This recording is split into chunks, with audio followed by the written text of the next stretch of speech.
और वहीं श्रीलंका में प्रदर्शन जारी है। सरकार के खिलाफ हिंसक प्रदर्शन हो रहा है। श्रीलंका में हिंसा में अब तक 8 लोगों की मौत की खबर है और हिंसा में 220 लोग घायल भी हो गए हैं। लगातार प्रदर्शन वहां पर किए जा रहे हैं और आर्थिक संकट से इस वक्त श्रीलंका जूझ रहा है। हिंसक प्रदर्शन वहां पर लगातार हो रहे हैं। सरकार के खिलाफ लोग सड़क पर उतर आए हैं और जगह जगह विरोध प्रदर्शन हो रहा है। इस हिंसक झड़प में 8 लोगों की मौत हो गई है, जबकि 200 से ज्यादा लोग जख्मी भी हुए हैं। प्रदर्शन को देखते हुए गुरुवार तक कर्फ्यू लगा दिया गया है। श्रीलंका को 30 महीने में कंगाल करने वाले राजपक्षे परिवार पर वहां की जनता का गुस्सा फूट पड़ा। भड़के लोगों को शांत करने के लिए महिंदा राजपक्षे ने इस्तीफा भी दे दिया, लेकिन लोगों का गुस्सा शांत नहीं हुआ और उनके गुस्से की आग में श्रीलंका जल उठा। राजपक्षे परिवार ने 30 महीने में लंका को दाने दाने के लिए मोहताज कर दिया। लोग भूखों मरने लगे, जिसका नतीजा ये हुआ कि उन्होंने महिंदा राजपक्षे का घर फूंक दिया। वहां के एक पूर्व मंत्री की कार को तो लोगों ने बीच सड़क पर घेर लिया और उसे गिरा दिया। सरकार से नाराज लोगों ने न महिंदा राजपक्षे का घर बख्शा और न उनके रिश्तेदारों का। वो सड़कों पर निकले और उनके सामने राजपक्षे परिवार से जुड़ी जो चीज आई उसे फूंक दिया, जिसे देखकर ऐसा लगा मानो लंका दहन हो रहा हो। पिछले कुछ महीनों से श्रीलंका के लोगों की ऐसी हालत है जिसे देखकर तरस आता है। वहां के लोगों का मानना है कि इसके लिए केवल और केवल सत्ता में बैठा राजपक्षे परिवार जिम्मेदार है, जिसने दीमक की तरह वहां की अर्थव्यवस्था को खोखला कर दिया और श्रीलंका को कहीं का नहीं छोड़ा, जिससे भड़के लोगों ने राष्ट्रपति गोटाबाया राजपक्षे के घर के बाहर प्रदर्शन किया। खबर आई कि लोग उनके आवास पर चढ़ने की कोशिश कर रहे थे और जब पुलिस ने उन्हें रोका तो बात बढ़ गई और देखते ही देखते लंका आग की लपटों में जलने लगा। पुलिस ने लोगों पर पानी की बौछार की, डंडे बरसाए, लेकिन वो नहीं रुके। आग बबूला लोग पुलिस से उलझ गए। राष्ट्रपति गोटाबाया राजपक्षे के घर के बाहर जुटे बहुत सारे लोगों को गिरफ्तार भी किया गया, लेकिन प्रदर्शन नहीं रुका। लोगों को जो दिखा उन्होंने उसे आग के हवाले कर दिया। इस बीच खबर आई कि महिंदा राजपक्षे ने प्रधानमंत्री के पद से इस्तीफा दे दिया है, लेकिन लोगों का कहना है कि इतना काफी नहीं है, क्योंकि वहां की जनता गोटाबाया समेत पूरे राजपक्षे परिवार को सत्ता से बाहर करना चाहती है। क्योंकि कहा जा रहा है कि श्रीलंका की ये दुर्दशा केवल और केवल राजपक्षे परिवार की वजह से हुई है। ब्लूमबर्ग ने इस पर एक रिपोर्ट भी लिखी और बताया कि कैसे 30 महीने में राजपक्षे परिवार ने श्रीलंका को दिवालिया बना दिया। रिपोर्ट में लिखा गया कि 2019 में सत्ता में आने के बाद राष्ट्रपति गोटाबाया राजपक्षे ने टैक्स में भारी कटौती की। उनका यह कदम सियासी नौटंकी कहा गया। खुद उनकी सरकार के वित्त मंत्री ने इसे खतरनाक बताया और सरकार की लापरवाही बोला, क्योंकि राजपक्षे सरकार ने वैट को 15% से घटाकर 8% कर दिया, जिसके बाद सरकार को मिलने वाला रेवेन्यू कम हो गया। नौबत ये आ गई कि श्रीलंका ऐसा देश बन गया जहां सरकार को सबसे कम रेवेन्यू मिलता है, और ये तब है जब श्रीलंका वर्ल्ड बैंक और चीन जैसे देश का कर्जदार है। नौबत ये आ चुकी है कि वो कर्ज की किस्तें भी नहीं दे पा रहा। विदेशी मुद्रा भंडार तो 70% तक गिर चुका है। मतलब ये कि श्रीलंका के पास दूसरे देशों से सामान खरीदने के लिए रकम ही नहीं और इसीलिए वो आयात नहीं कर पा रहा, जिसकी वजह से श्रीलंका में सामान के दाम आसमान छू रहे हैं। और वहीं यूक्रेन के अज़ोवस्ताल स्टील प्लांट में कब्जे की जंग जारी है। स्टील प्लांट पर रूसी सैनिकों ने जमकर गोलीबारी की है, जिससे अज़ोवस्ताल स्टील प्लांट की पहली और दूसरी मंजिल में भीषण आग लगी हुई है।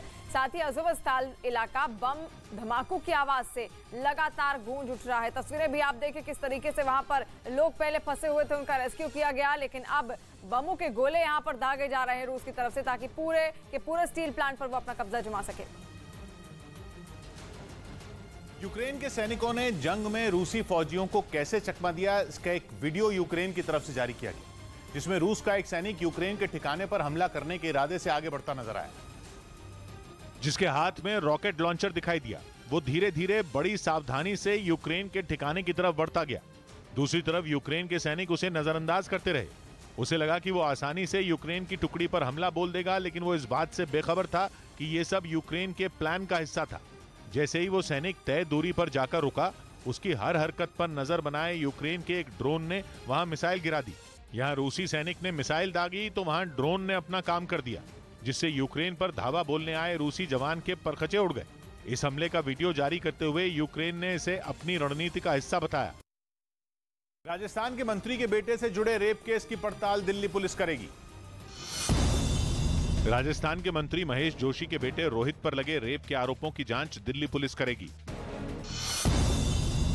मुंबई में शिवसेना के कई नेता बांद्रा पुलिस स्टेशन पहुंचे और लीलावती अस्पताल से सांसद नवनीत राणा की तस्वीरें लीक होने के मामले में जांच की मांग की।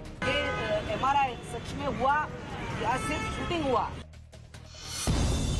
मथुरा की अदालत श्री कृष्ण जन्मभूमि और शाही ईदगाह के सर्वे की मांग वाली याचिका पर 1 जुलाई को सुनवाई करेगी। इस बीच नेटो के पूर्व कमांडर जेम्स एवरार्ड ने दावा किया कि यूक्रेन को हराने के लिए रूस को 8 लाख सैनिकों की जरूरत पड़ेगी। इसके साथ ही उन्होंने रूस और यूक्रेन युद्ध में परमाणु हथियार के इस्तेमाल की भी आशंका जताई और चेताया कि पुतिन इस जंग को हर हाल में जीतने के लिए कुछ भी कर सकते हैं। नेटो के पूर्व कमांडर जेम्स एवरार्ड ने यह भी दावा किया कि जो मौजूदा हालात हैं उनमें रूस का जीतना आसान नहीं है, इसलिए पुतिन बौखलाहट में 8 लाख सैनिकों को जंग के मैदान में उतार सकते हैं। यही नहीं, उन्होंने इस जंग के लंबा खिंचने की सूरत में परमाणु हथियारों के इस्तेमाल की भी बात कही।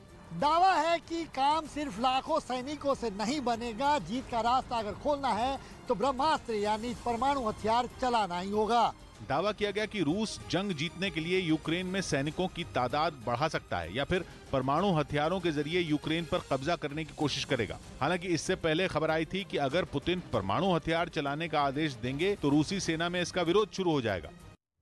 और रूस का दोस्त बेलारूस एक बार फिर युद्ध की तैयारियों में जुट गया है और पश्चिमी देशों से आने वाले हथियारों की खेप रोकने के लिए तैयारी शुरू कर दी गई है। बेलारूस से यूक्रेन की सीमा पर दोबारा सैनिकों को तैनात करना शुरू कर दिया है, जिसकी वजह से यूक्रेन को पश्चिमी देशों से मिल रही हथियारों की मदद पर असर पड़ सकता है। यूक्रेन के रक्षा विशेषज्ञों का दावा है कि यूक्रेन सीमा पर बेलारूस के सैनिकों की तैनाती से बाहर से आ रहे हथियारों की खेप प्रभावित हो सकती है।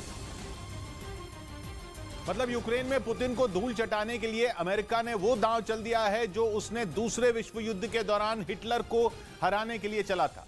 राष्ट्रपति बाइडेन ने जंग में यूक्रेन का साथ देने के लिए लैंड लीज बिल साइन कर दिया ताकि यूक्रेन को हथियार और दूसरी मदद आसानी से पहुंचाई जा सके, जिसके लिए तारीख भी चुनी गई 1 दिन पहले की, यानी जब विक्ट्री डे पर पुतिन अपनी ताकत की नुमाइश में जुटे थे। तब व्हाइट हाउस में बाइडेन यूक्रेन में रूस के पर कतरने की तैयारी कर रहे थे। एक तरफ पुतिन के अगले कदम के बारे में सोच कर पूरी दुनिया की सांसें अटकी थी, दूसरी तरफ बाइडेन ऐसी बिसात बिछा रहे थे जो यूक्रेन में रूस का द एंड कर दे। लैंड लीज एक्ट को अमेरिका की यूक्रेन के लिए बहुत बड़ी मदद बताया जा रहा है, ऐसी मदद जो अमेरिका ने दूसरे विश्व युद्ध के बाद अपने जिगरी से जिगरी दोस्त तक के लिए नहीं की। इसी वजह से बाइडेन की दरियादिली को यूक्रेन के राष्ट्रपति वोलोदिमीर ज़ेलेंस्की ने ऐतिहासिक कदम बताया।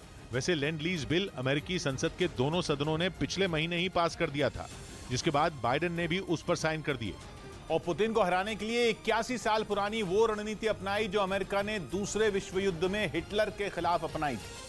1941 में अमेरिका ने दूसरे विश्व युद्ध में ब्रिटेन और बाकी साथी देशों को हथियार देने के लिए लैंड लीज कानून बनाया था ताकि हिटलर के नाजी जर्मनी को हराया जा सके। उस लैंड लीज एक्ट से ब्रिटेन को काफी मदद मिली और विश्व युद्ध में हिटलर की उल्टी गिनती शुरू हो गई। अमेरिका ने उसी एक्ट को यूक्रेन के लिए एक बार फिर जिंदा किया, लेकिन इस बार पूरा सीन ही पलटा हुआ है क्योंकि दूसरे विश्व युद्ध में रूस यानी तब का सोवियत संघ भी जर्मनी के खिलाफ लड़ रहा था और लैंड लीज एक्ट के तहत अमेरिका की मदद उसे भी मिली थी। लेकिन इस बार अमेरिका की मदद मिलेगी यूक्रेन को रूस से लड़ने के लिए। वैसे अमेरिका अब भी यूक्रेन को मदद भेज रहा है, लेकिन उसके लिए एक लंबी चौड़ी प्रक्रिया पूरी करनी पड़ती है।